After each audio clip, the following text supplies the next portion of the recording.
Welcome back to YYZ Video, your film book club of choice. Black Lives Matter. This is Press YYZ's bi-weekly film review show where we take a movie series, starting with Pixar, and we're ranking them all. I'm your host, Mr. Mitch George, and I'm joined, as always, by my co-host, the pretentious film student, Alex Ballant. Hello, everybody. The man that is not wearing a themed t-shirt this week, Mr. Nick Blaine, aka Shotgun McPain. Joke's on you, I'm always wearing themed. You never saw it coming. Which has nothing to do with the movie we're talking about today. Nope. And we can say a howdy to one TJ Beckham. Hi, I'm TJ. Howdy, howdy, howdy. We are here to rank and review A Bug's Life, the second Pixar film to be released theatrically. In 1998, again directed by John Lasseter, co-directed and written by Andrew Stanton. Lasseter, as we talked about on the last episode, is known for having directed Toy Story, Toy Story 2, Cars, and Cars 2. So this is the only film that he directed that was not in the Toy Story or Cars universe. Also the only one not to have a sequel.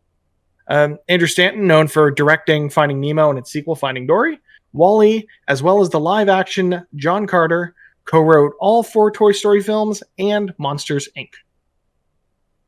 And as with Toy Story, we get the one and only Randy Newman returning to provide all the music and score for the film.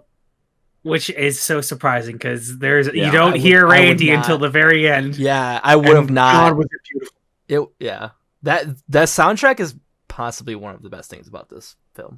Let's get into our thoughts on A Bug's Life before we get into some of the trivia, the plot, and some of the fun little games we like to play here on YYZ Video. Another thing, this is, I think, the last Pixar film to be released before Alex was born. Yes, in fact it was. I was not alive when A Bug's Life came out.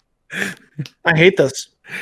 I mean, we weren't that Mitch, much. We were that much older. What year in high school were you in when this came out? I was 6.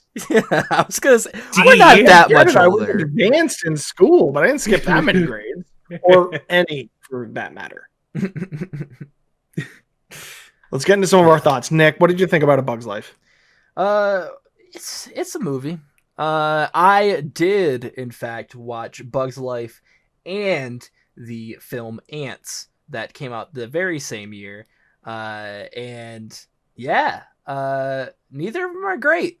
One of them has Woody Allen in it, and one of them has Kevin or what's his name? Kevin Spacey. Kevin Spacey. See, I forgot. We'll get into that, I'm sure. And there's some We'll problematic people, but also Kevin Spacey in the acting part. I'm like, okay, but also like a real piece of shit. But Woody Allen, neither. He's neither the good actor. Well, no, he is a piece of shit. No. I mean, he's neither a good actor or a good person. There you go. Yeah. Okay, but the movie. Yes. Is it not great? Is that all we're getting? Yeah. It's not as great as I wanted it to be. I think these ants, personally, can go fuck themselves. As we get into the later parts of the plot, where they're just like, oh, this was developed by circus people? I can't go with this plan even though we have it fully developed.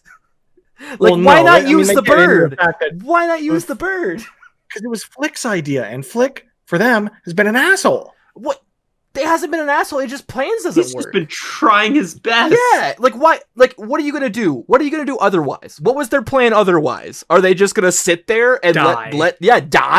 Like, you have the bird. You might as well try it. What's the worst that's gonna happen? It's the whole idea of the movie is, going with the status quo or going against it to try to work yourself out a better quality of life, right? Yeah. Flick deserved better. They're very stuck in their ways. Yeah. He was forward thinking. The rest of the colony wasn't. He had to change their mind. Also, TJ, speaking. Okay, I would say one last thing I wanted to say is the voice cast is such an odd casting. Like, I didn't put 2 and 2 together that Dave Foley was Flick the entire time. Of Kids in the Hall of Fame. Of Kids in the Hall. And yeah, like there's just so many weird casting choices, but I'm like, they work. They work. Did you catch Hayden Panettiere or Ashley Tisdale in this film? Kingdom Hearts. Ashley. Okay, I knew the Hayden Panettiere one, but the Ashley Tisdale's in this movie. Ashley Tisdale auditioned for the voice of Dot. She didn't get that part. We know that was Hayden Panettiere. I think it was her first role. But Ashley Tisdale was cast as the lead butterfly or blueberry. Blueberry. What the hell's the name of the Blueberry scout troop? Club or Blueberry? whatever. Blueberry, yeah. Yeah, she was the lead troop member. Yeah, but the Kingdom Hearts Zone, Hayden Panettiere, doing a good job. Let's I was not gonna go to talk about Heroes, Kingdom Hearts. I would say Until Dawn or anything other than Kingdom No, Hearts. I don't think Heroes. she's been in Heroes. that. No, Heroes. Yeah. Heroes is great. Underrated. I don't Underrated. know. I don't know if I know any of those films or movies. Are they movies? Remember Heroes the is a TV Titan? series. Did you just Google it? I see you looking at Wikipedia. I now. might be on IMDb right now. Scream Alex, 4. Rather than spending time on IMDb, Alex, what did you think of A Bug's Life? So this is interesting because I had seen scenes from this movie. I remember kind of the overarching plot of it, but I don't think I ever had sat down and watched it from start to finish, or at least if I did, I have no memory of it really. This is kind of one that I always just assume was like, oh, this is like from the original run of Pixar. This is kind of the low tier Pixar. And it might still be low tier Pixar, but I thought it was way better than I thought it was going to be. Like it surprised me how much I did enjoy it. I did also just watch it today, so I might have a little bit of a recency bias, but it was a lot better. And especially having just watched Toy Story, just technically, it's kind of amazing how much of a jump this was for 3 years. From 3 years. 95 to 98. Yeah, like it was kind of amazing how much of a jump that this was. And like I quite enjoyed the cast for how weird it was. It is hard to listen to Kevin Spacey now because it's like he's great in everything he's in, so good in it, but he's also not Kevin a good Spacey. person. Yeah, it's Yeah. like, oh, it's real hard. But I was surprised how much I did enjoy it. Fun fact about that, saying it looks so much better than what we'd gotten previously in Toy Story. This was actually, I think, I need to fact check myself. This was one of, if not the shortest production time Pixar has had on any film. Yeah, I think they started it like right before. They started Toy it Story. after Toy Story. They Oh, started it did after they? Toy Story. I thought they weren't started working on it this until before, after Toy Story. but Here, I got the Wikipedias up, and we can all trust Wikipedia, right? at least before So the story development began in 1994, so just before the release of Toy Story, okay. right? Yeah. But the actual production, I don't think. So production didn't kick off really until early 1995. That's So just before Toy Story launched. Just before Toy Story 1. Mm-hmm. Yeah, so they had roughly 3.5 years to get this thing made and out the door. TJ, thoughts on A Bug's Life? So I'm kind of mixed between the two of them. I have seen it before. I saw it when I was a kid, and I was not a fan as a kid. I don't know if it's just because they were bugs, or I just didn't care about the story, or I agree, Flick's an asshole. I wasn't a fan of Flick. Rewatching it, it's actually a lot better than I remember it being. It's definitely not top tier Pixar. I wouldn't say it's bottom tier Pixar. I think it's definitely middle ground. I still don't like Flick. He's okay. He's better than I thought he was, but he's still a bit of a turd. And the cast, like, it is a wild group of people. Like, you got Dennis Leary, you got friggin' Phyllis Diller. Was it Phyllis Diller? Is it Randy Fine or something? Yeah, Richard Kind. Richard Kind. That's yeah, it. Richard Kind. And you have Joe Ranft as the voice of Heimlich, who I think steals the show. And how familiar are you guys with Joe Ranft? No idea who he is. No. I know bits and pieces. Joe Ranft was a screenwriter, animator, artist, and voice actor who worked at Pixar and Disney. And he received an Academy Award for working on the screenplay for Toy Story and was a co-director on Cars. But that was his last work because he tragically died in a car accident at 45 in August of 2005. Oh, that sucks. And he voiced who? He voiced Heimlich. the caterpillar. The caterpillar. Oh, the caterpillar. Beautiful Okay, yes. German caterpillar. The caterpillar was. It's always been the best. Like The always, best. 100%. I will say though, the three people in this movie that steal the show for me, you've got the caterpillar, Ratzenberg. You've got, and I hate to say this, Kevin Spacey, Hopper. a deplorable human being, but he is a awesome villain in this movie. He Yeah. perfectly suits this role. And then Dennis Leary. Dennis Leary as that friggin' ladybug. So good. I think even like You want to just circle Ratzenberg. back- Can I just circle back for 1 second to Yeah. Joe Ranft? Although he worked on storyboards and he wrote a bunch of Disney and Pixar films, like he was a writer on The Lion King, Beauty and the Beast, and he was also given lead story credit on The Brave Little Toaster. And he voiced Heimlich the Caterpillar. Do you know who else he voiced in Pixar films? No. He voiced Wheezy the Penguin in Toy Story 2. Yep. I was like, I know And one more. And Jacques the Shrimp in Finding Nemo. Oh wow. Oh, okay. He has range. Yeah. That's all Yeah. I'm gonna say. All right. Sorry, TJ. Please go ahead. No, that's really it. Like the cast is like as weird as it is. Like the fact was it I'm gonna screw up her first name, Julia Louis-Dreyfus. Yeah. Julia Mhm. Louis-Dreyfus. The she's great in the movie. And again, who did you say was the grandma again? The queen? Oh, Phyllis Diller. Oh Yeah, my Phyllis god, Diller. Phyllis Really Diller good. killed is it. Like I actually have written down, like when I was young, I used to always see my grandma as the queen. Yeah. And it's just even now, like it's just has that connection. And it's like that's a badass grandma. No, she's the best. Did you catch? I think this one's gonna be more for Nick. Did you catch the Frasier reference in the film? Yeah. David Hyde Pierce. David Hyde Pierce Yeah. in there playing the role yeah. of Slim, Niles. the walking stick. Crane himself. And Mhm. and Frasier in a Frasier reference in the other movie, Ants. The dad is in the dad who's in Frasier is in Ants. For like 2 Really? seconds. Yeah. Jesus, that's weird. Oh, I forget his name, but I think John. He just passed away like a couple years ago. But yeah. Like I was like, oh, that's also a weird thing.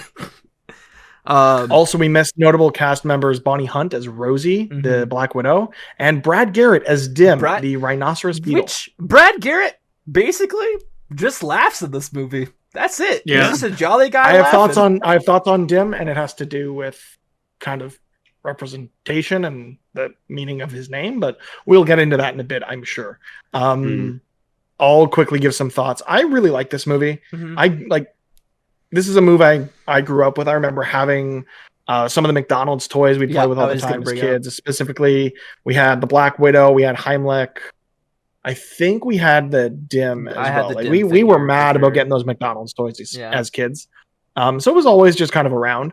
One thing I really liked about this movie when it originally came out, it had multiple home video covers, which was weird and interesting at the time. It had where is it here? I had it written down and I've lost my notes. I should have been more on the ball about finding that note before I talk and fill time. While you're getting that I got it. Okay. Yeah, go ahead. No, go ahead. Well, no, go ahead. You keep the there were 5 covers to pick from in the original home release. Those are Hopper, Flick, Dot, Francis, and Heimlich. Yeah, I remember that. Very strange, very different. I had the Flick one. Go ahead, TJ. Well, I was going to say one thing also with Bug's Life, and also, honestly, going back to Toy Story, this reminded me, because when we were watching, we did another watch party in the Press YYZ Discord. You should join. Link is in the YouTube bio or on the youtube.com/Press YYZ. You should go. We were talking about the games that came with these and how like the Bug's Life game, like honestly, as a kid, I loved the game far more than I liked the movie. Like running around as Flick with that stupid contraption on your back, was so much fun. I love that contraption. And it just reminded me, it's like, man, all of these beginning Pixar movies have attached amazing games. Toy Story 2 definitely the best. Good. We'll get to that. I wouldn't call them we'll get amazing. that to next. Yeah, For the next time. episode, we'll definitely get into that. For the time, sure.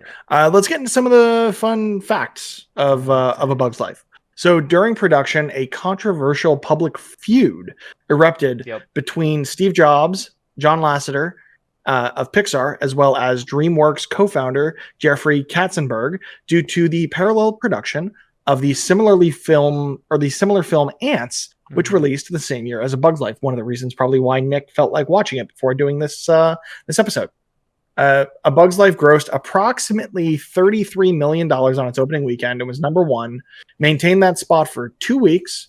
The film ended its U.S. theatrical run grossing roughly $163 million, which covered its production cost of $120 million. It made $200 million in foreign territories, pushing its worldwide gross to $363 million, doubling the worldwide gross of DreamWorks Animation's Ants.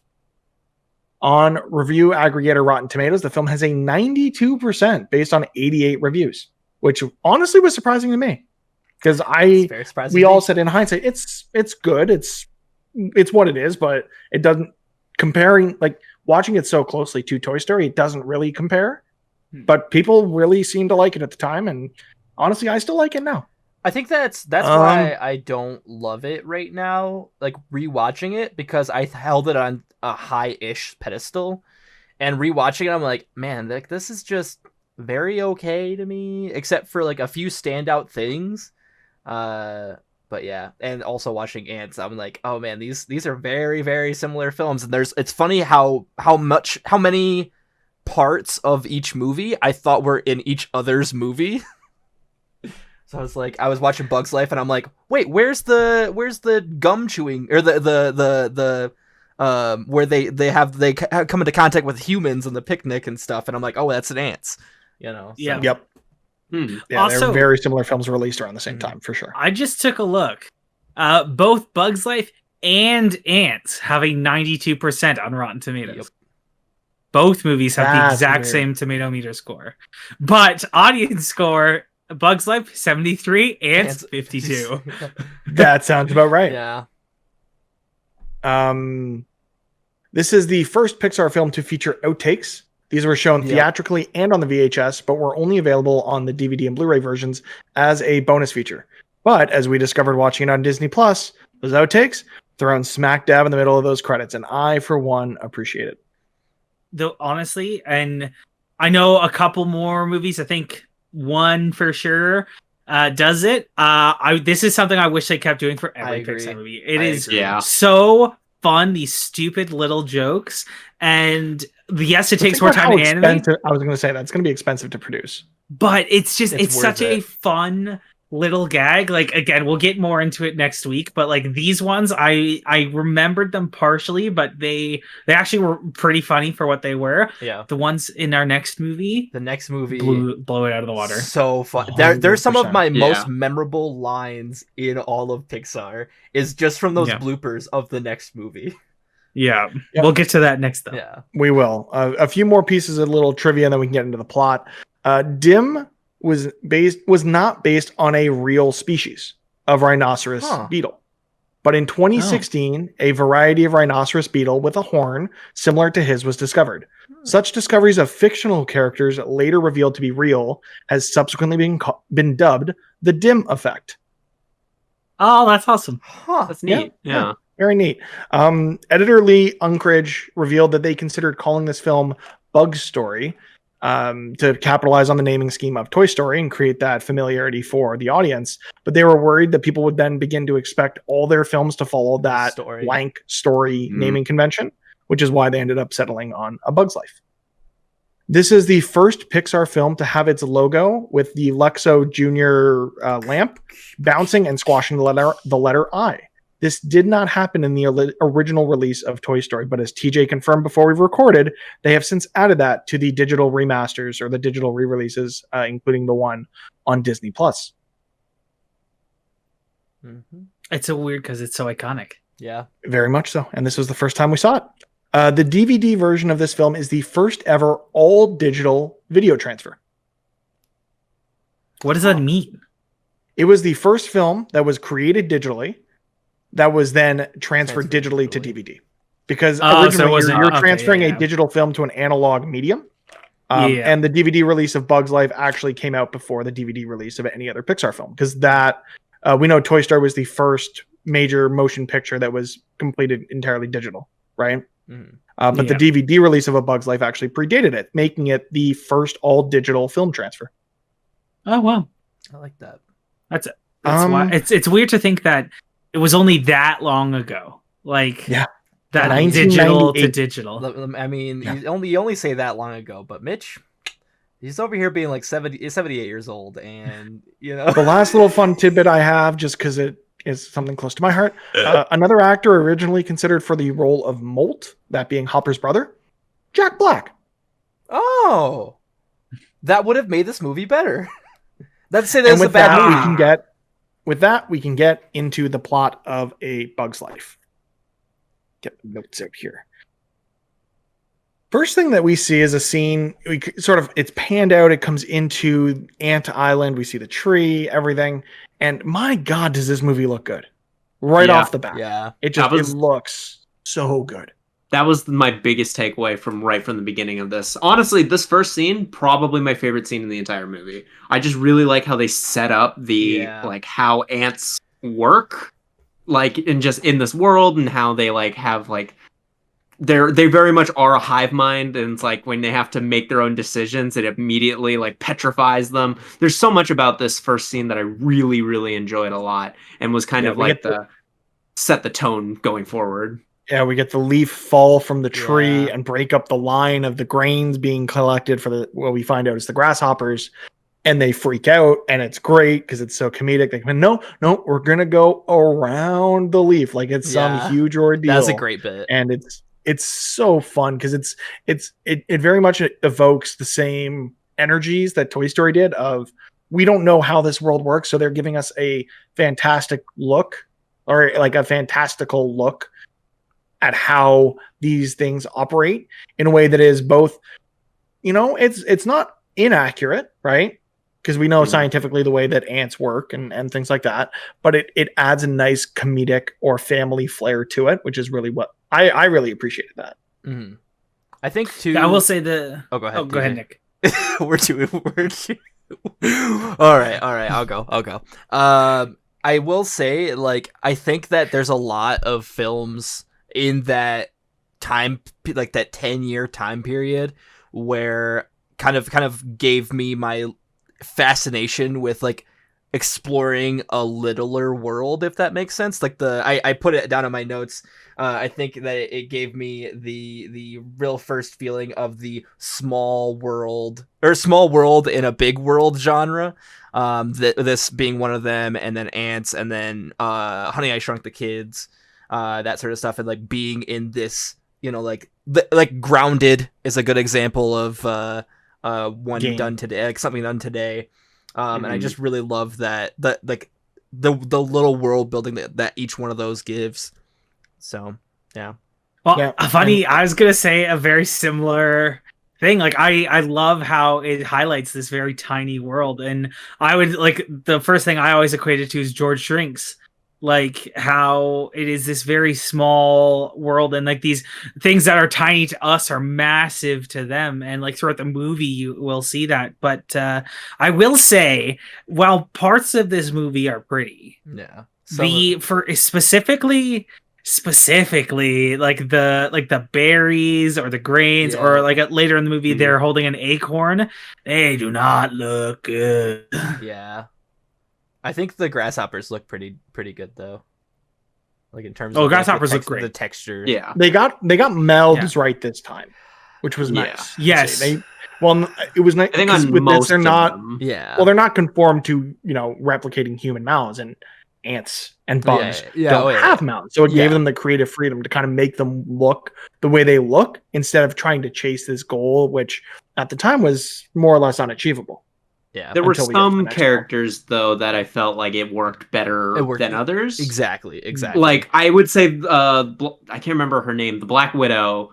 That one was very Rosie. off-putting because it's literally just Rosie. a face on a spider body. Yeah. Where it's like I think the grasshoppers and I think the ants. I think The ants were good. Yeah, I think those were like the ones that succeeded the most. Caterpillar was great too. Like PT Flea looked a little strange. Yeah. But I think that was more so the design of the character and less so on the animation style of the mouth. Yeah. Speaking of characters, here is where we're introduced to some of our lead characters. We meet the Queen, who we said is voiced by Phyllis Diller. We meet Princess Ada, voiced by Julia Louis-Dreyfus of Seinfeld fame, and Princess Dot, which I'm going to confirm this before I say it because I know I put foot in mouth a lot. Is not Hayden Panettiere's first role.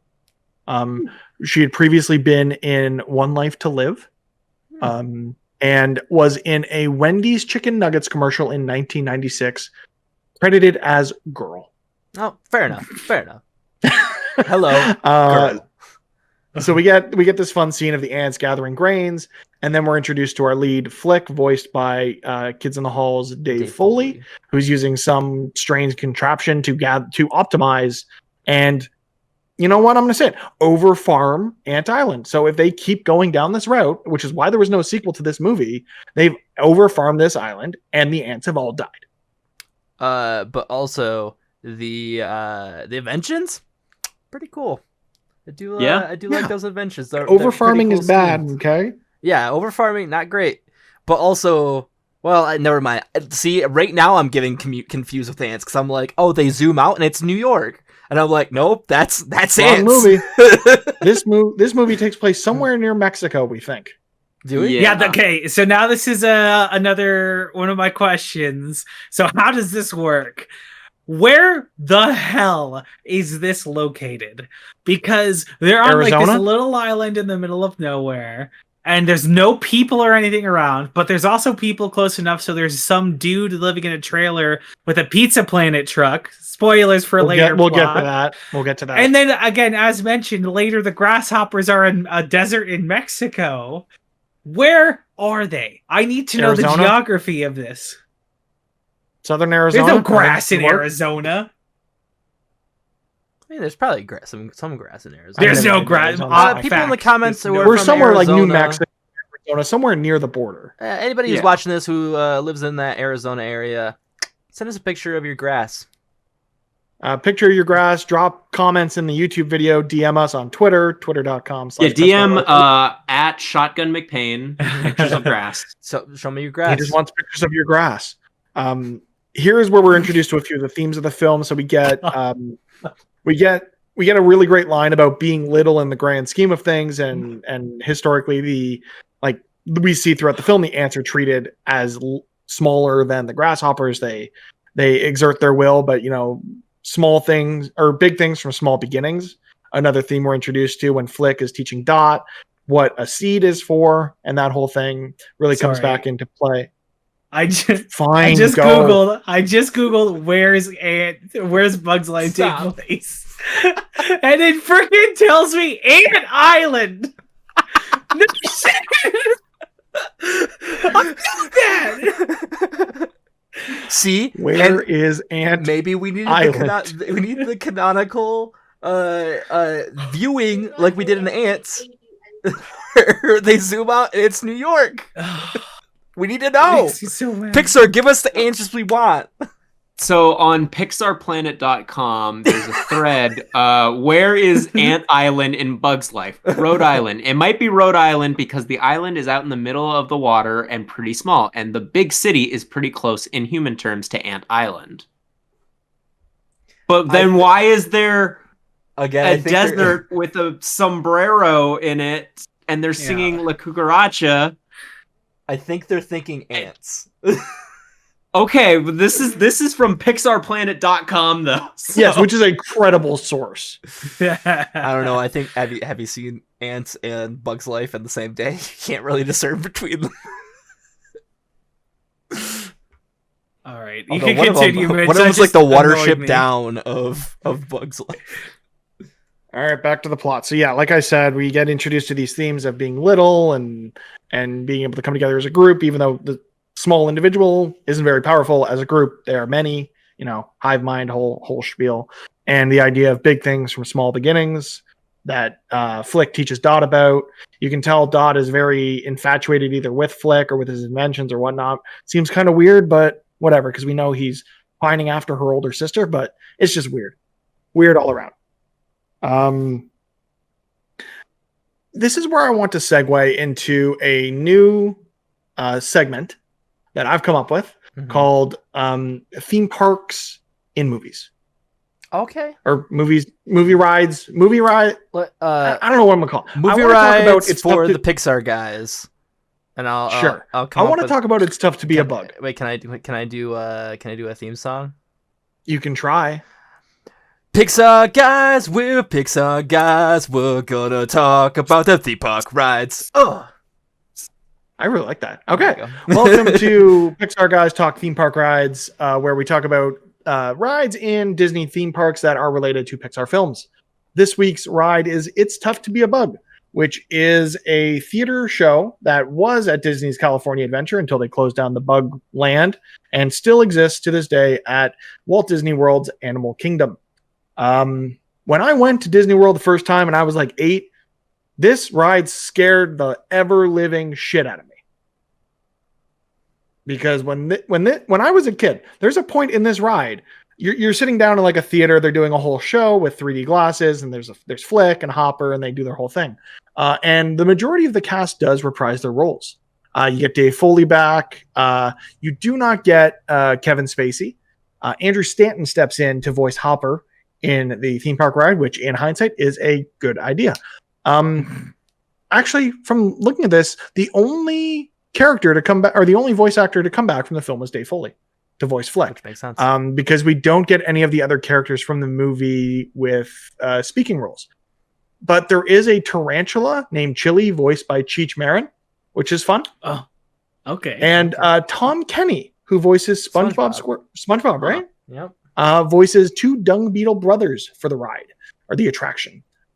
This scared the crap out of me because there's one point in the ride where they shoot air out of the seat you're sitting in your back and at your feet to make it seem like the bugs are in the theater, and that scared the crap out of me. Oh, interesting. Really freaking creepy. I would not be okay with that. Scary theme park rides. I think I'm trying to remember, honey. When we went to Disney last time, had they removed? Like, I don't remember getting freaked out this time.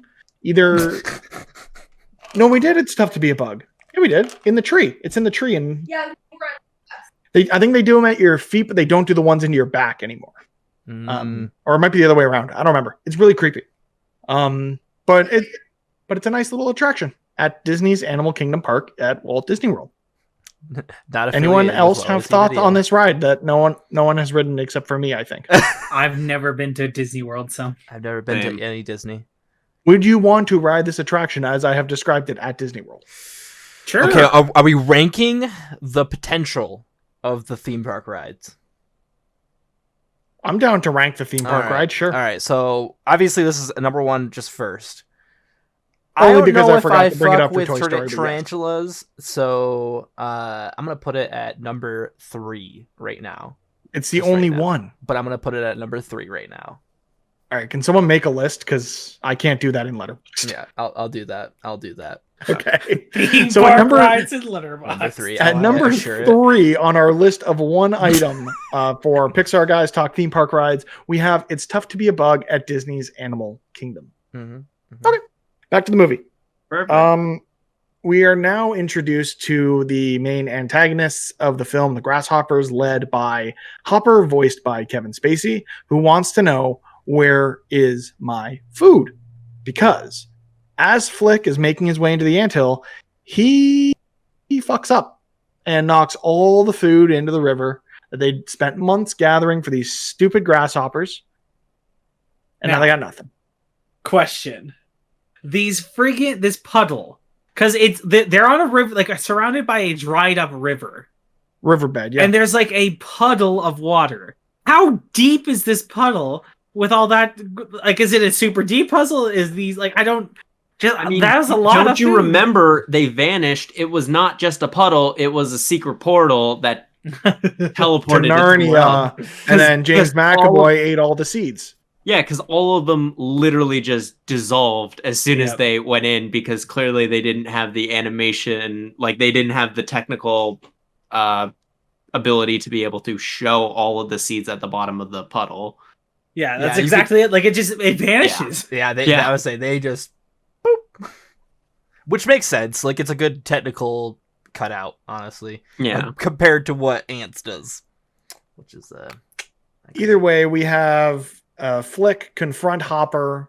Because of this, Hopper says they need to double the offering and get it back to them by the end of the summer, by the time the last leaf falls, which will leave the ants with no time to gather anything themselves to survive the winter, or the rainy season, I think is what they call it, right? Yeah. Yeah. So the ants is pissed. They real pissed at Flick, and they're trying to figure out how to get rid of him. Yeah, so Flick comes up with a plan of going to the city and finding some bugs that can come back that are bigger bugs that can fight off the grasshoppers. And the ants see this as an opportunity to get rid of Flick so they can gather the food they need for the offering to Hopper. So they let him go. And it does that little theme that I now know has been written by Randy Newman. And definitely the most memorable thing about this movie, but I definitely thought it was like a Toy Story theme. And Yep. But yeah, I was like, oh, wow, okay. I will say the Queen says one of my favorite jokes in this movie. I'd say probably the second best or third best joke, where he's like, "Why? Oh yeah, why did I think of that? Oh yeah, it's suicide." And just the sass this woman has, I love it. Yeah, she gives zero fucks because she knows she's retiring at some point soon anyway, right? Yeah. So Flick sets off on his journey in the stupidest camping gear I've ever seen in my entire life. Oh no, I love it. Which we never see him use. Which he never uses and loses by the time he gets to the city. But yeah, he leaves. Dot sees him off. He finds a way to use a dandelion seed to cross this huge canyon, which is probably like a 2-inch wide riverbed. And scene. All right. How does this work? So during this scene, there are the kids that are following Flick as he's going to leave the island. There's the two kids that make fun of Dot and then Dot. And one of the kids says, I think your dad's right. He's gonna die. So, ants in real life, the Queen births them, if I'm correct. So, does this mean that the ants have individual parents, which then also means, do ants pork? Well, we already know Flick is thirsty for Otto, right? Oh yeah, they want it. Yeah, I mean, and by the end they want each other. Yeah, yeah, but like, so do they like how do they reproduce in this movie? Because again, do they have individual parents?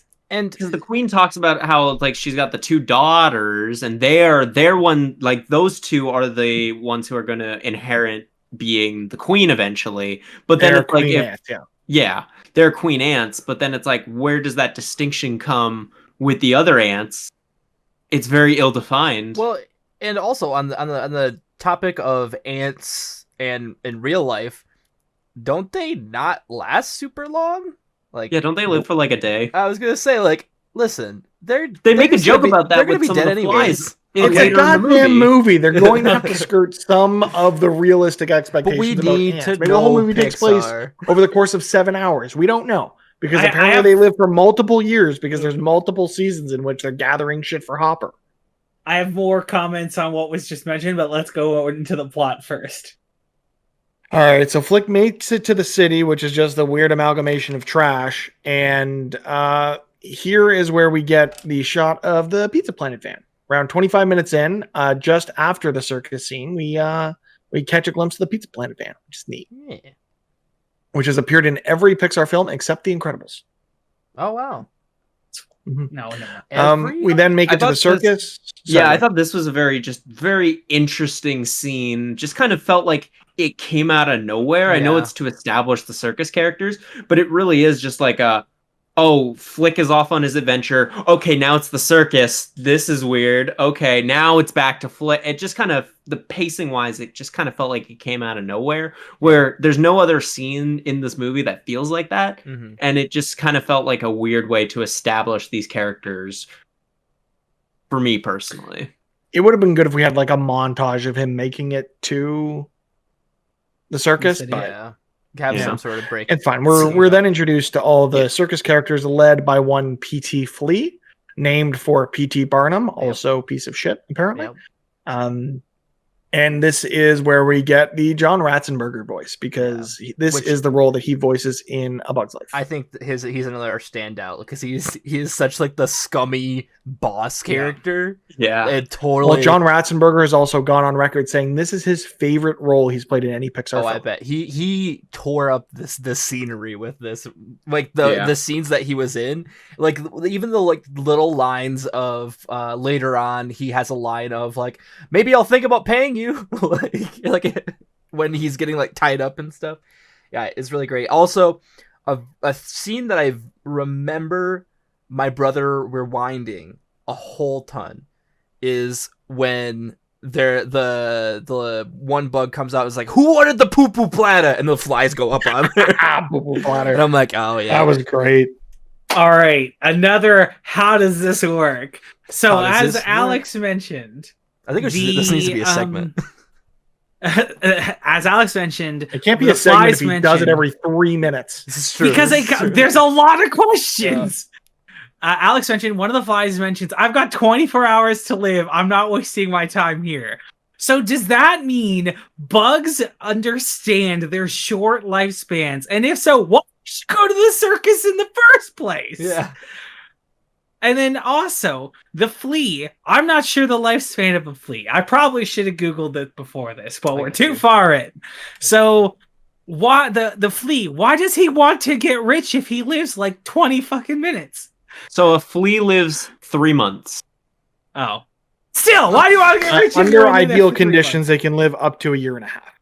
Oh, okay. Okay, that's longer than I thought. So, still, it's weird that he wants to get rich when he lives such a short life.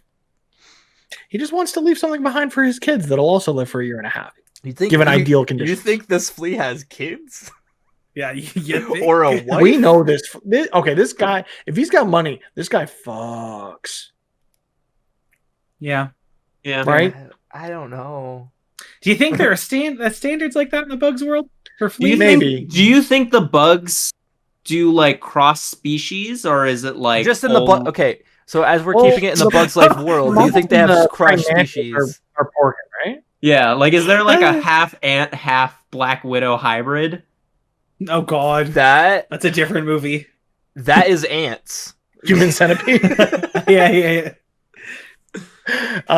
We also here get the A113 reference. For those who don't know, A113 was the room at Caltech where a number of Pixar animators went to school. So it's a hidden Easter egg in almost every Pixar film. Here we see it when Flick is in the city. We pan up and we see a box, and part of the barcode is covered, but we see A113. Oh. Or no, was it I didn't barcode or notice. was it just on the box? Let me see. I got my notes. Where's my notes? Makes sense. Yeah. the So it's on barcode. the barcode of a cereal box. Dope, dope. Okay. Yeah. I didn't notice it this time. I didn't notice it either. I had to look it up after the fact. Also, we cannot move on. As we're being introduced to these characters, I have to say one thing. If there's any Pixar character that one of us could be the living embodiment of, TJ is Heimlich, right? Oh yeah, I immediately thought of you, TJ. Oh, little poo-poo. We're not bringing that in here. We're not bringing that in here. I'm okay with that because Heimlich's an OG. Okay. Yeah, I mean, he's We the also best- get the best part of great this scene movie. of Francis the Ladybug, voiced by Dennis Leary, being accosted by some flies, and he wants to throw down, which comes back to bite him later. Also, how didn't PT die during the Ring of Fire stunt that went horribly, horribly awry? I mean, That flea fleas- should have been dead. Fleas hard to kill.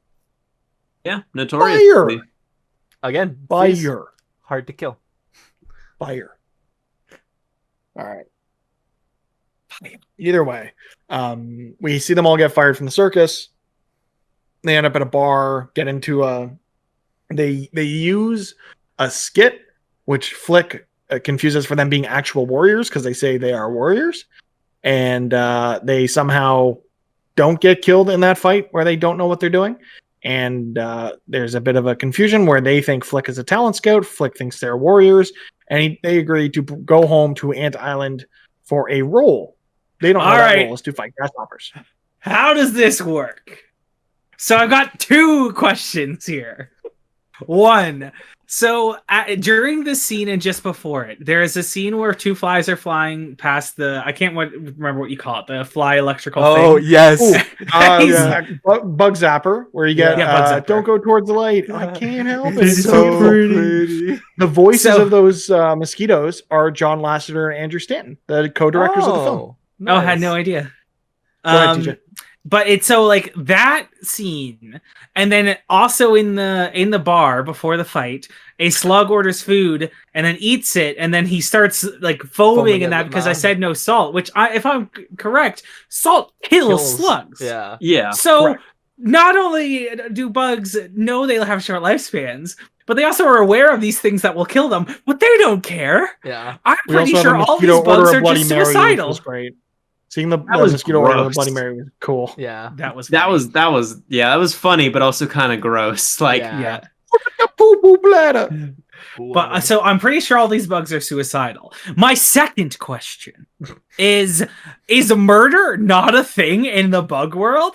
Because I'm pretty sure this scene where the bar literally rolls around and like they're standing on a pile, that is a pile of objects and bodies. Yeah.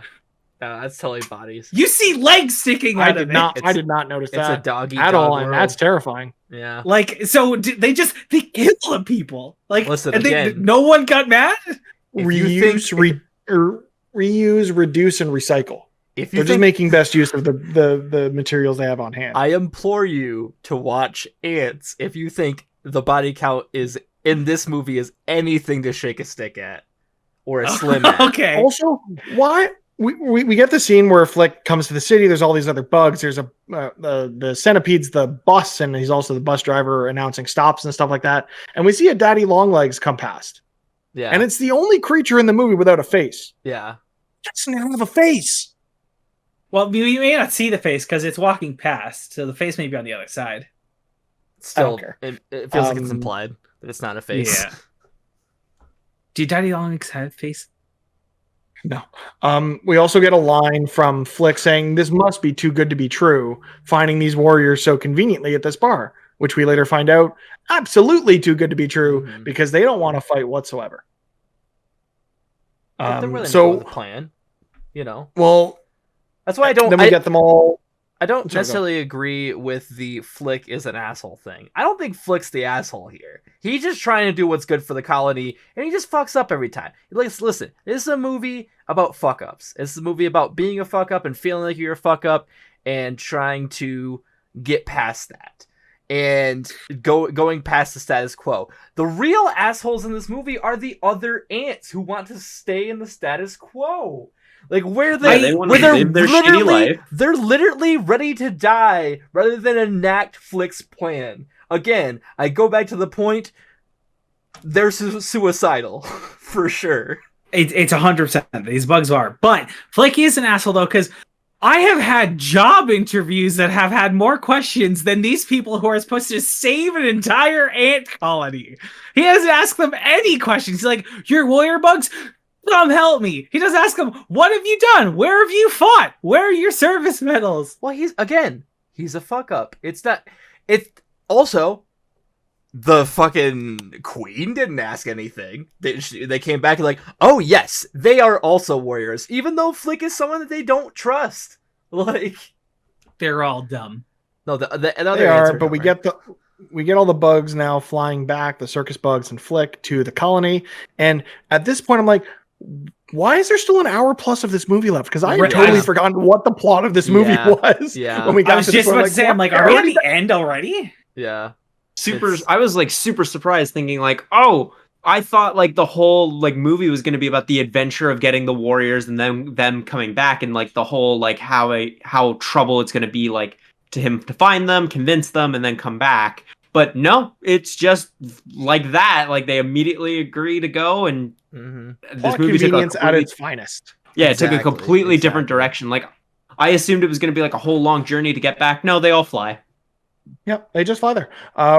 we get a really fun moment here though, where you see Slim, the stick bug, he's being carried, and he does the thing with his hand that all of us have done when we've been in the car with our hand out the window of getting the airflow above and below your hand and just going up and down, which makes him so relatable, even though he's voiced by the dude from Frasier. Yo, Yeah, David then we're had back at Pierce. Ant Island. Relatable. We get back to Ant Island. We see Bugs fainting, trying to work extra hard to gather double Hopper's original quota of grains and berries. Where we're introduced again to Flick brings in, hey, look, we got warrior bugs. Yay, we're all safe, whatever.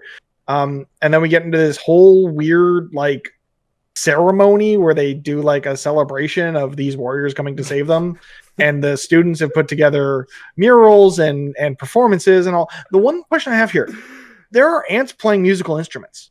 If they're working all year to gather this stuff to then be underground, how do they have time to both make and learn and perform with musical instruments? And also now I feel like they're all fucking hypocrites too, because they all like go like to Flick being like, oh, you're not allowed to have your invention. Your inventions are dumb bad. But then they have music instruments. And they also play them. The one instrument takes 3 ants. And the freaking mural is so good. We had somebody die for dramatic effect. That'd be great. And it's Heimlich, and his face goes white because he doesn't. They didn't know this was what they were signing up for, and now they've realized. And you can definitely tell they're just warriors. Like opacity down. I loved that scene. Honestly, I literally wrote it down like that. It is. Again, probably one of the best jokes of this movie. Yeah, 100%. Heimlich is the comedic relief of this entire film. Yeah. So we get the ants or the warrior bugs then basically say, "No, we're getting the fuck out of here. We're not dealing with this shit." And Flick does whatever he can to try to convince them to stay because he then realizes they're not warriors and they have no plan. Which Princess Ada starts to try to. She's kind of starting to figure out there's something to miss, and she's trying to get more involved with their planning to see what's up. And Flick keeps blowing her off, even though they're totally going to bang by the end of this movie. And we got a great line in there that I'm trying to remember. Oh yeah, no, he says it's strict. The secret meeting is strictly BYOB. Yes. Do bugs drink alcohol? Also, I have it in this notes. In my notes. Bring your own bug. But yeah, they're all totally frauds. Well, also bringing up ants, the differences. They do drink alcohol in ants, and it's from the asshole of an aphid, and it's called aphid beer. Go watch Ants, everybody. It's a trip. Don't go watch Ants. Just keep watching the movies alongside us as we review all the Pixar films for YYZ video. So yeah, the bugs GTFO, but they run into the bird.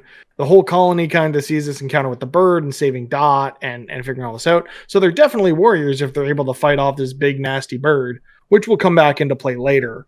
But now they're basically stuck with having to come up with a plan so that everyone doesn't realize that Flick's a huge old fraud and loser and he messed up again. That scene where they're like the essential failure that ends in the success of saving Dot is amazing because when Dennis Leary falls with Dot and gets knocked out, Dot grabs her. It's like, ma'am, are you okay? And again, like, please, ma'am, get up. Yeah, like one of the smallest little jokes in this movie, but again, it just hit so hard.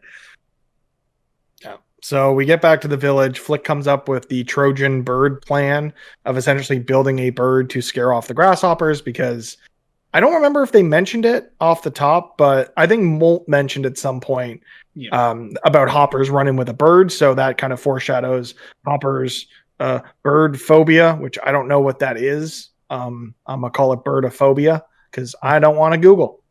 So then they start working on this bird. And I think the way they actually come up with the design and everything's really cool. You see they use a leaf and kind of use the sun to magnify, figure out the size of the bird. They all come in and work together to build the skeleton of the bird. It's really, really cool. Really fun. That whole montage. The next note I have, because I think this is where Flick and Ada get their antennas tangled. Yep. Do ants fuck? And is it like Avatar? Is it like Avatar? I was just going to say. Yes, this film foreshadowed Avatar. We're very fascinated with the many things in Pixar universe that get together and fuck. It's going to be a consistent question. It's the Yeah. questions we never would have thought to ask as children. Yeah. I'll tell you, when we get to Incredibles, I'll still ask. I will still ask. Well, they have That'll be a more interesting conversation because Elastigirl, ooh. But now we get a scene in the was it a sombrero? Yeah. Yes, it was. Yeah. So presumably we're in Tijuana or something. Yeah, with the and think about- grasshoppers in a bar that they kind of took over from some mosquitoes. Think about the fact, like, again, probably not super long lifestyles. How long has this sombrero been here where they're able to fill out this entire bar? You know, like, Yeah. make this establishment. Which this scene in the sombrero with the grasshoppers, like Hopper was a decent villain before. This scene Yeah. establishes him as such a good villain because of the whole like, oh, here's a pebble, haha, or here's a grain, and then he just 100-to-1 murders argument, 3 yeah. people. And then He has his whole speech about they outnumber us 100-to-1, and if they ever got wise to that, it's more about sending a message and less about the food, because if we don't keep them in line, then that'll change our way of life, which has been every tyrannical leader for the entirety of humanity's existence has kind of followed that same rubric. So to see that manifest as a grasshopper voiced by a literal piece of shit was interesting. I also love Richard Kine's performance, where it's like, I was just thinking since I was the vice president, so like go up there and kind of being the sniveling sidekick, but also like very funny. Well, it's nice the way too they made Molt his brother, because I don't like if he says in the movie like I would kill you if I hadn't promised to our mother that I would not kill you. Yeah. So it gives it's like if they hadn't given that level of character, connectivity, to both of these villains, or I mean villain turned, comedic relief, as we've seen in other films, like it wouldn't have made sense for the viewing audience. So that one little thing of, oh yeah, he's my deadbeat brother that I promised my mom I'd take care of, adds so much more detail to both of those characters that it makes it more believable. Also, I think it's pretty grand scheme of implied that they're just basically a biker gang, because when they leave, it's like, we ride. Yeah. They're 100% a biker gang. This movie, when I was watching it, I realized this is a Western. Yeah. When you really think about it, it really is. It's about like the small town with like the gang that comes in and they take over, and it's about them kind of like finding a way to fight back. It's surprising with just like how much like, and they go to like, the bigger town. It's like you have the reluctant hero, like a lot of really familiar tropes of film that we get in this movie. I was very surprised by that. There are also a lot of scenes in this movie where I think it would work very well with Fortunate Son and turning it into a Vietnam flick. So it's basic. Yeah, it's basically. Which again, if you want that flick, it's literal Vietnam happens. Gee. All right. And hold on. I just want to put out, Danny Glover is a severed head in one point of this movie. Not Danny Glover, the human. Not this movie, Ants. But Ants. Yeah. I know. Okay, I'm not going to lie. 2 different movies. I know. Pixar, we're doing Pixar review. After this, I might have to go watch Ants, because You I'm might not need to watch remembering any Ants. of this. It's not good, but like there's some moments. You can't tell if you're serious. It's probably awful. is. I'm very serious. So the ants figure out that this has all been a ruse, because PT Flea comes back into camp and recognizes his circus bugs, and the ants all find out that Flick has basically been lying to them since they got back, and that the whole thing was his plan and not the Warriors. They don't trust him, so they're not going to do the bird. They banish the bugs, leave. They banish Flick, and this all leads to cock blocking Flick, who can no longer bang his princess because she mad. We then get the grasshoppers show up literally the next day.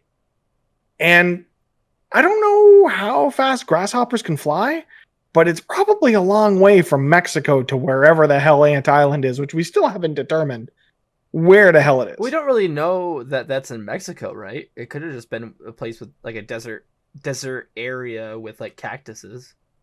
And a sombrero. Either way, the grasshoppers are back. I wanted to point out also, like, again, fuck these ants, because like even if they're not warriors, like, you're fucked. Like, fuck it, just like try. Just try. And then literally, like, and then I put down literally in my notes, I'm like, they're literally backed into a corner anyways. Like, why the fuck are they not using the bird? Like, you have nothing. You have no plan B. Just use it. Like, there is a third imposter in this movie, or I should say a third grasshopper. That dickhead with the abacus. Because he is so anti-Flick. Yeah. And then Flick comes back, he's like, oh, Flick's great. And then the second he finds out they're circus, he's like, screw this guy, he sucks. I definitely voted What him did you out. just throw? A Tide stick. Why were you holding a Tide stick? I'm just playing around with it, man.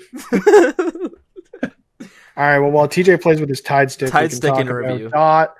Dot goes, tries to convince Flick to come back. Knows that she's the only ant that can see that Flick's on the right track, and everyone else is kind of, conforming to their societal norms, which has led to their suppression under this grasshopper tyranny for years, apparently. Or ants tyranny as well. And we get a surprise circus, which is literally the worst kind of circus. They all sit down for some weird meal ceremony thing. Flick's watching from a distance. Dot overhears some grasshoppers say that they're going to kill the queen, which is when she realizes they have to stop Flick, or stop. Well, the grasshoppers want to stop Flick. Flick needs to stop the grasshoppers. There's a whole magic act thing that they use to try to save the queen, and it's weird because magic is weird. There are two things I have to say about this section. So when the grasshoppers arrive and it's misty, and they are slowly protruding through the mist, terrifying. Yeah. Like, absolutely, like, horror movie level, is terrifying. Like that would have been great if they thrown like the immigrant song over that or something. You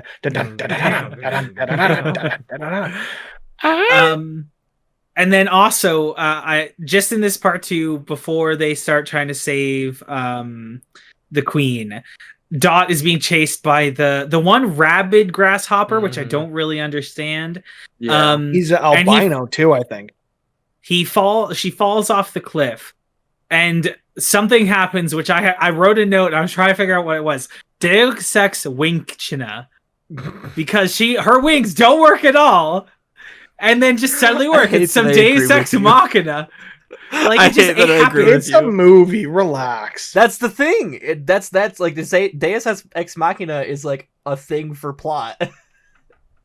Yeah, it just happens. Like, the thing that doesn't work just works suddenly. Right. I do want to say, just before we go on, the scouts should have stayed in that little place, let the other ants die, and then we'd start anew, because these other ants get fucked. You know what I'm saying? We'll say it till the end of this episode.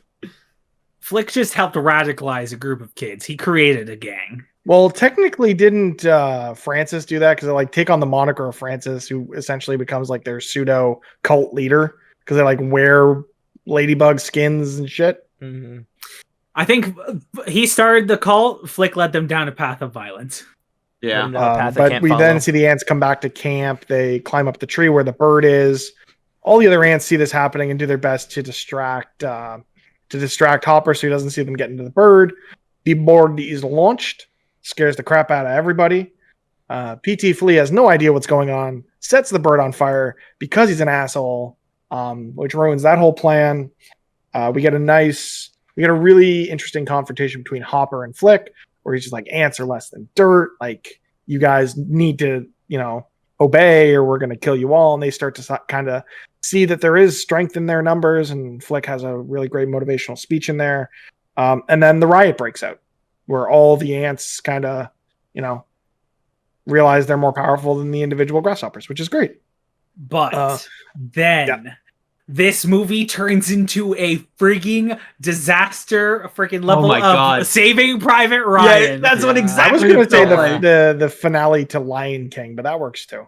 Like, with the rain droplets are mortar shells, dude. Like, it is a war. Yeah, this is a Vietnam flick in cartoon form. I'm surprised we weren't seeing ants pick up their arms and their antennas and keep walking on the. Like We do see them passed out trying to gather the materials. the sound design for the rain was incredible. I know I have said this a lot in this Pixar presents, or this presents Pixar, but what you guys are describing is part of the movie called Ants. Literally, that happens. Jeez. All right, Also, well, we get a really. I would say the tree has a doofy face. Well, at one point, actually, we missed it. While they were building the bird, there's actually a hidden Mickey. Is there? Heimlich creates a bunch of hidden Mickeys with his feet at one point when they're building the bird, and he's sitting back doing nothing where they're feeding him, which is fun. As we mentioned in the last episode, hidden Mickeys are a Disney tradition of hiding the Mickey Mouse silhouette in plain sight with other materials. Back to where we were when the ants start to riot and revolt against their grasshopper overlords. We get a really fun moment where Hopper literally molts out of his skin to get away, which I thought was really well. It was a really fun little, like that little throwback to like classic cartoons of jumping out of your skin to run away and all of that, like the old like Looney Tunes cartoons and stuff. And then eventually Kevin Spacey gets what's coming to him. I mean, in animated form, not in real life, because he's still got to get the book tossed at him there. But yeah, this scene was horrifying when like you think about it, of just getting fed to the children and like all the shots that they use. It was intense. It's super intense. Literally, that's my scene. Like, Pixar so far in these two films is absolutely brutal to the villains. Sid gets traumatized to the point where he's going to need therapy, and he ends up just, we don't know what happens to his life yet. And then Hopper is fed alive to these birds. Like, where are we going to go from here? Someone going to get chopped up and turned into sushi? Maybe. But again, this is similar to Lion King. Again, to come back to like the finale of this and the finale to Lion King do feel very similar. Of the hero leads the villain to their demise and then, tosses them and they get murdered by something. So we see Scar get tossed to the hyenas, and in here we see Hopper fed to the birds. Also, the first, I don't know if you want to call it on screen, but the first implied Pixar villain to die in the movie, because Sid makes it out of Toy Story in one piece. Not mentally. Yeah. Oh, no. He is totally messed up after all that. Yeah, the ants survive. Yay, it's all good. We get a scene where the abacus dude is super horny for the queen, which was weird. Again, just kick him out.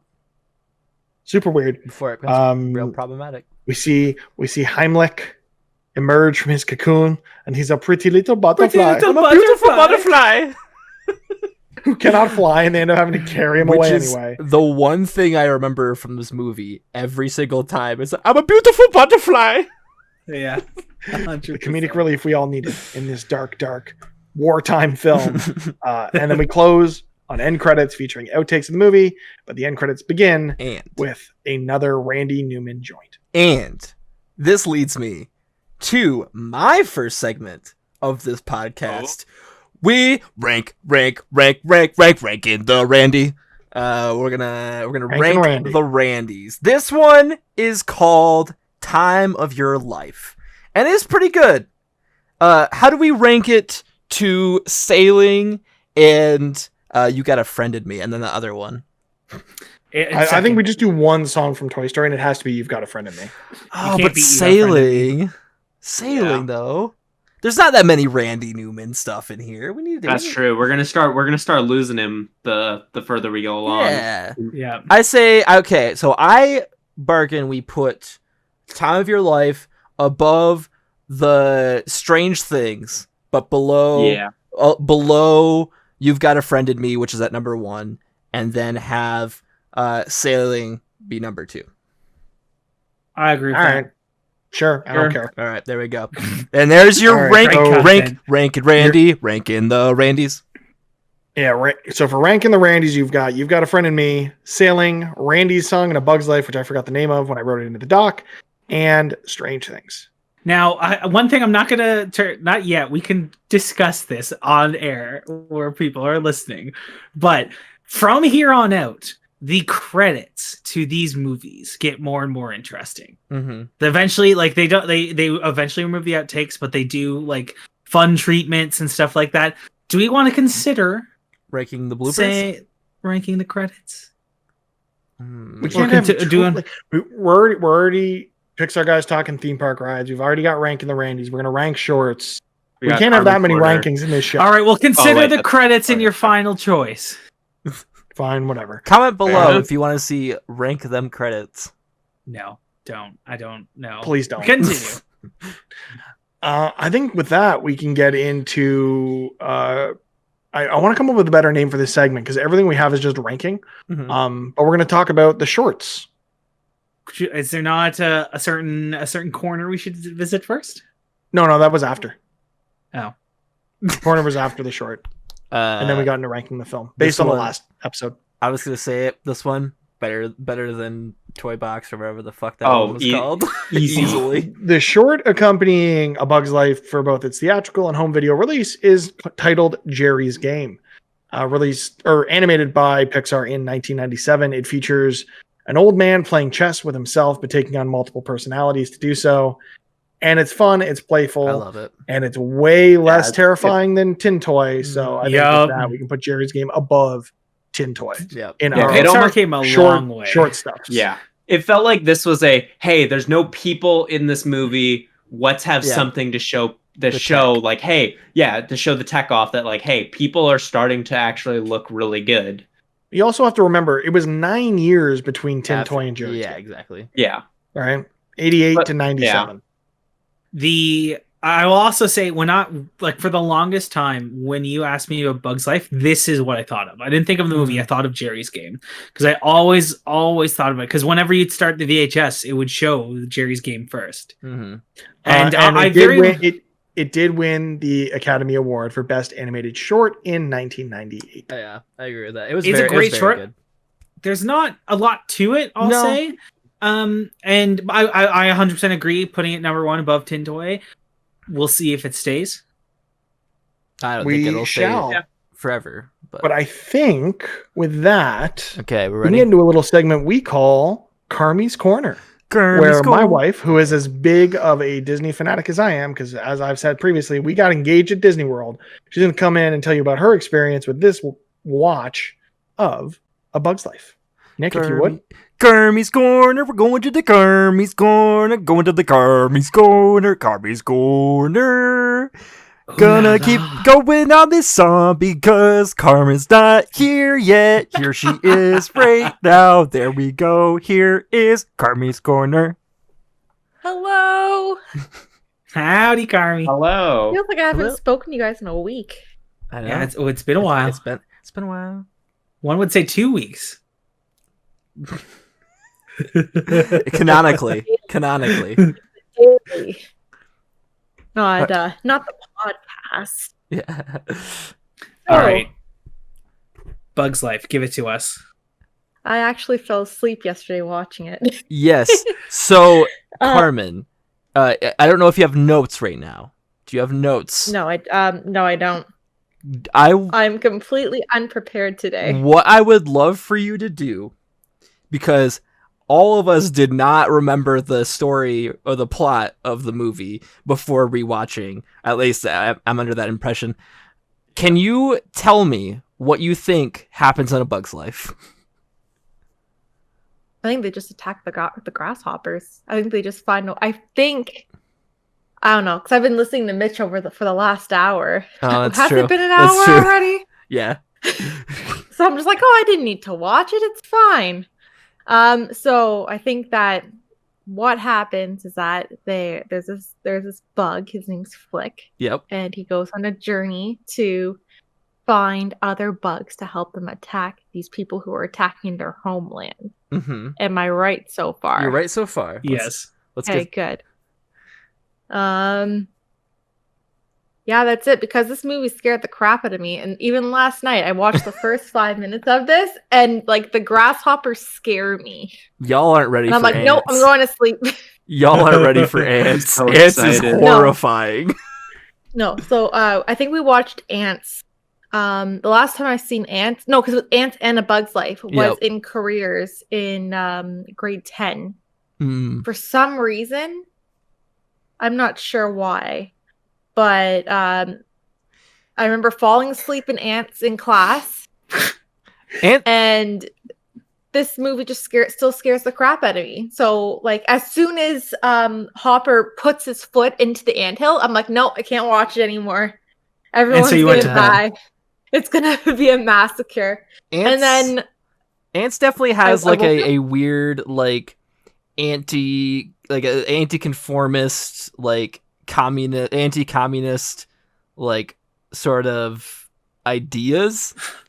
It's a film, and they say it is more horny than any Pixar film, period. There's literally, Woody Allen says in the film, I guess I'll have to take you out of my erotic fantasies. That is a word he says. Words that he says in the movie. The more you describe Ants, the less I believe that it exists. And I know it exists. I feel like you're just making this up at this point, strange. just to see how much you can get away with. I wish. In fact, I might at some point, but man. All right, Carmi. So you fell asleep during it. And So I I'm woke up assuming right when the credits were rolling. So I'm assuming that means it's low on your list.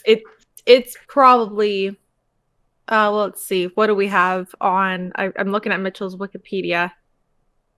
Yeah, I think this is the bottom of my oh, this and Wall-E and Up. So this is like the bottom 3. Okay. I know you're gonna lose. There's a lot. There's a lot to process. Yeah. So I'm not gonna we'll save it for other episodes. I agree with you on one of them, but the other one breaks my fucking heart. Yeah, same. You're going down a path I can't follow. So what was there anything about the movie that you remember knowing that you fell asleep during it that you liked? I think just Dot. That's all I liked. Dot's cute. Kingdom Hearts. I didn't know Dot is a Hayden whole ass Panettiere mood. either. So Kingdom Hearts' own Hayden Panettiere on that role. I didn't know it was her. Job. Yep. Yeah. And I didn't know it was Ashley Tisdale. I missed that part though, the Blueberry. I remember as a kid though. Yeah. But I didn't know it was her because I wouldn't have even known. I would have never known.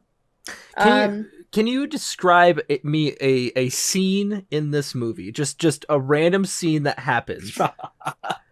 I want to have like a possibly made up scene, but also if you can remember the scene, make up the scene. I remember. Okay, so this is what from when I was a kid, though. Okay. So you know I don't know what the caterpillar name is. Heimlich. Heimlich? Oh, it's a little Heimlich. Yeah. Oh my god, you do sound like him. Holy. So I remember him, and I remember the plate of poop. Yeah, the poo-poo platter. The poo-poo platter. Who ordered the poo-poo platter? I remember that scene, and I remember that from when I was a kid. And I remember them wearing like the little like when they're in the blueberry thing, wearing like their little like hats and their what's it called? The lanyards, or not lanyards. Oh, the little ladybug sashes thingy. Yeah, you know what I'm talking about. Little sashes. Yeah. And because it was only the first 5 minutes. Just when they're collecting the food. And then Flick throws everything into the water. And then the stomping from the grasshoppers, and then that's it. And that's all I remember. I'm like, no more. I'm done. Going to bed now. So what I'm getting from you, Carmen, is your thoughts on Bug's Life. Bad Pixar movie, good movie to fall asleep to. Good movie to fall asleep to. All right. Fair but enough. no, it's not. No, it's not every movie for me. Thank you. Up scares me for life though, so I can't watch Up. We'll get to that. That's another movie. That's a couple months down the line. Yeah. Yeah, that's gonna be an interesting episode. Oh, another corner. Yeah. But like normal, I do have a conspiracy theory. Ooh. A Oh. Pixar conspiracy theory. Is it where they live? So, no, it's not where they live. Oh. Because supposedly they do live in Mexico somewhere. Because Okay. some are hot. Yeah. So, I found this online, of course, because it is conspiracy theory. So where are the humans in all this? Where are the other animals? There's a bird. Like, are we in another time? I was gonna say, is it In the world? post-apocalyptic? Exactly. Mm-hmm. And that's what people are saying. Because right now, what it says is a bug life occurs after human returns to Earth at the end of Wall-E. Mm-hmm.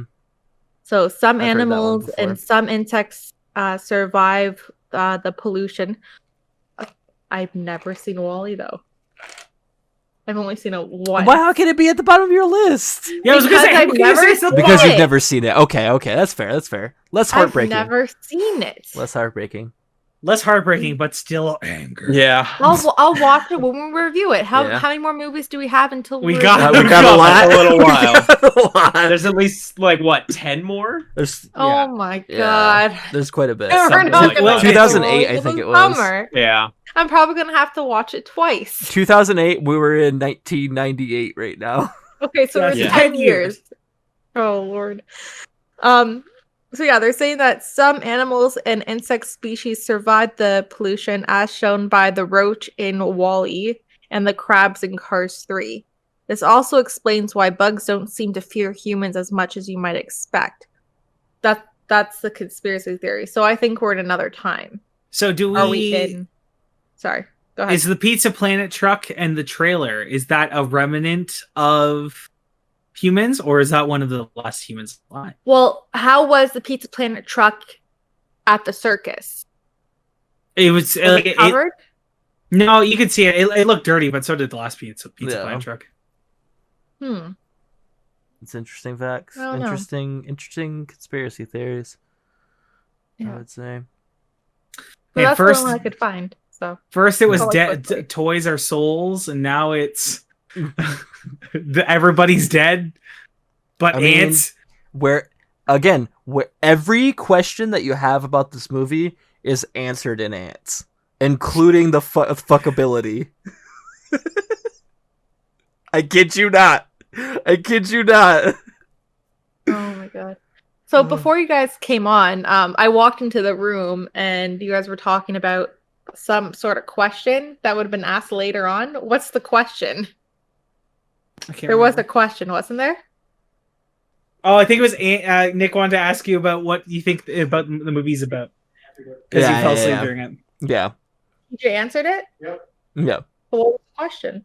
The question was like what you think the movie is about. But I didn't think about, you're just there listening to what he's saying. So, because I was gonna try. I'm like, oh, okay, so that's what Yeah. happened. It's fine. Like, I was gonna have you literally formulate right the by plot couch. for us. No, it's not happening with this movie. I'll be more So, the The prepared. bugs and do some things. Out of how many Z's would you give Bug's Life? This is a good 5 Z's. Okay. Ooh. 5 out of 6 Z's. Wait, Z as in the Out of character. 6? Wait, all Z right. as in the Oh, character Lord. from Ants. Nick? I think We're not it's time watching Ants. All All right. Thank you, Carmen, Yeah, for thank joining you, us for Carmen. another. for another Hi, Carm. Carmi's Corner. What are we gonna get? Carmi's Corner. Conspiracy theories. Bye, Carmi's everyone. Corner. Carmi's Corner. Carmi's Corner. Carmi's Corner. Now here's Mitch. But wait, we have to keep singing because Mitch is coming back. Oh, hey, Mitch. Carmi's Corner's over. Oh, wait. Oh, there we go now. What a downgrade. He's doing a Randy Newman song for my entrance. Yeah. It's the re-entrance. Mitch has got to put his headphones on. Well, Carmen I handling me tried. backwards. All right. So I tried I think looking now it's for time- Ants on iTunes. It's not there. Now, I don't you know guys where I are on can the watch this Cineplex movie now. store. That means I can Well, that literally might be say what I have to- anything happens in this movie, and you guys would just have to believe me. 100%. But I think until we get to watching Ants, we should get to ranking A Bug's Life amongst all the Pixar films. So I don't know if we've all done our individual rankings, but I think we probably have a consensus that we've all put this in at number 3. 2. Number I'm gonna say one. 3.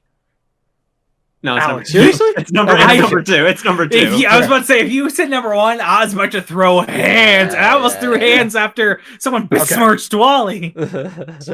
We'll get to that. Don't worry. So as our ranking stands, you've got A Bug's Life in at number 2, and at number 1, Toy Story. Yeah. I just think that this movie is great, but it's almost great, but overall it's like it's got some problems. It's great fun. with some plot holes. It's a lot of fun. And I think like also I grew up with this movie coming out after Toy Story, and I remember it like going back to it. I'm like, oh sweet, I'm super excited to rewatch this. I remember really liking it as a kid, and rewatching it, I'm like, it just didn't live up to that expectation. So I think that's why I'm also a little bit harder on it. Yeah, better than I thought it was going to be. Still not as good as Toy Story. Alex, final words? Yeah. Yeah, not as good as Toy Story. Toy Story is a masterpiece. Like it was solidly good and much better than I kind of thought it was going to be, and it's definitely worth watching. Like if you ever like, oh, I want to watch a Pixar movie, Bug's Life is not one that you should like immediately dismiss. Yeah. And with that, I would like to thank you for tuning in to this episode of YYZ Video. If you enjoyed what you heard, be sure to check out Press YYZ wherever you can find us. It's Press YYZ on Twitter, YouTube, Twitch, and podcast services around the globe. Of course, you can find the rest of the crew on their individual social medias. Nick? You can find me over at Twitter at Shotgun McPain. Send me all those grass pics if you live in Arizona. And as well as youtube.com/Shotgun McPain and various editing stuff. On Twitter, you could probably find out what I'm doing. DJ? You can find me on Twitter at PrivateJebus. That's PVTTJEBUS. And that's the best place to find me. He is a beautiful butterfly. I am a beautiful Alex? butterfly. Alex, Twitter at blatantly_Alex, and Instagram at blatantlyAlex, and Letterboxd at Alex Loves Memes. And you can find me Twitter, Instagram, Twitch at Mr. Mitch George. And if you want to follow my better half, you can find her on Instagram at Mrs. Carm George. Until next. No. Before we go, in the comments below, we're going to start linking our individual letterboxes. So if you want to know what each of our personal lists are, check them out, because some of these guys going to be wrong real soon. Well, until next time, we'll see you at the movies. Take care, guys.